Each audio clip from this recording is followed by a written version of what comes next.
Hey everybody, welcome back. Today we're doing upper control arms on our 3rd gen Ram 1500 two-wheel drive. So for starters, we put a floor jack under our lower control arm, lifted the truck up. That way we could get tension off this upper control arm up here. We took the wheel off, the 5 lug nuts. Then from there we loosened this bolt. We hammered it out to pop the ball joint loose. From here, we just have to undo these 2 bolts that hold the upper control arm in, and that'll do it. If you can't tell already, we are replacing this because the boots on the ball joints are bad. So you aren't really going to be holding in any grease, and that can be an issue in the long run. All right, for these bolts back here, these 2, the nut on them is a 21 millimeter. So we broke it loose with our 1/2 inch. And then from there, we just took a 21 millimeter on our little 12 volt Milwaukee and undid them. Very quick, very easy. All right, so we have our new upper control arm in. We got these tightened back down the same exact way. We did the 12 volt at first to just kind of snug it, and then we used our large 1/2 inch to tighten it down. From there, we used our 13/16 on our main ball joint nut here, and then a 7 millimeter for our little grease fitting, and that's it. So to get to this point, taking it apart, getting back here, maybe 10 minutes on each side, and then naturally we're gonna put some grease back in here and it's done. All right, so we used our pneumatic grease gun here. We put a little bit of grease in it. As you can see, it kind of filled it out a little bit, but we don't want it too poofy because it will break the boot again. This is probably irrelevant, but some people might find it interesting to know.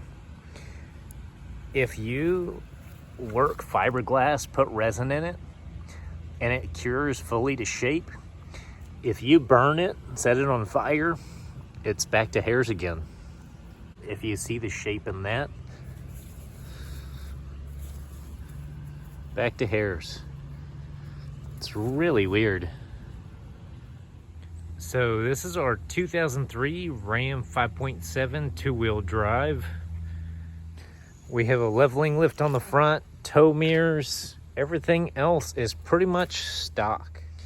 If you saw this truck before, a few things have changed a little bit. We got the cloth seats back in here.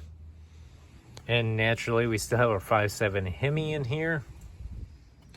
I think it was about 2 years ago I rebuilt the motor in here. We're at like 186,000 miles on this thing now.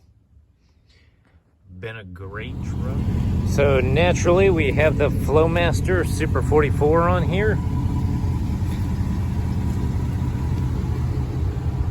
As you can see, we have no check engine lights. Nothing really going on.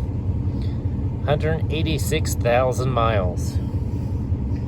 And overall, it's held up pretty well. This one has never had the dash replaced in it. It has a tiny little crack over there, but that's really it as far as anything breaking in here. And then naturally with the Flowmaster, a little bit of sound to it.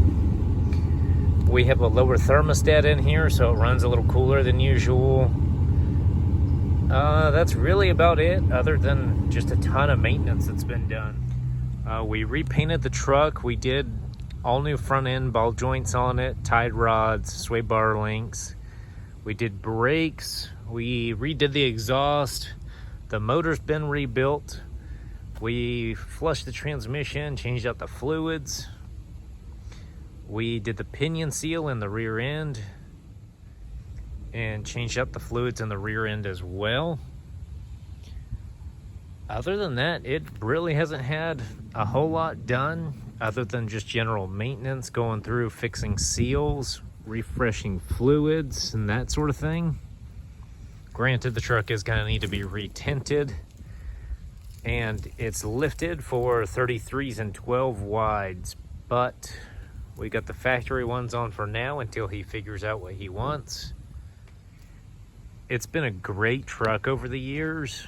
I think this is probably maybe our 15th third gen we've had between us and the family. So I definitely recommend one if this is in your budget and you're looking for a truck. I would tend to stay away from the 4.7s, but the 5.7 Hemis, reliable truck. You get better mileage than the 4.7s as well. The motor's a little bit stronger in my opinion. You can't really go wrong with a 5.7 third gen. For the money, it's a really good truck. And then obviously we have our LED lighting. So that's really it for today's video. Probably the next video we should be doing some door panels on the Hellcoda. The ones we were kind of tinkering with to see what we can make work. It's actually going a little bit better than I expected, but y'all will have to wait to see that one. I'll probably make it its own video. So be sure to follow along, see what we got going on next. John should be back home in a couple days, so we should be picking up from there.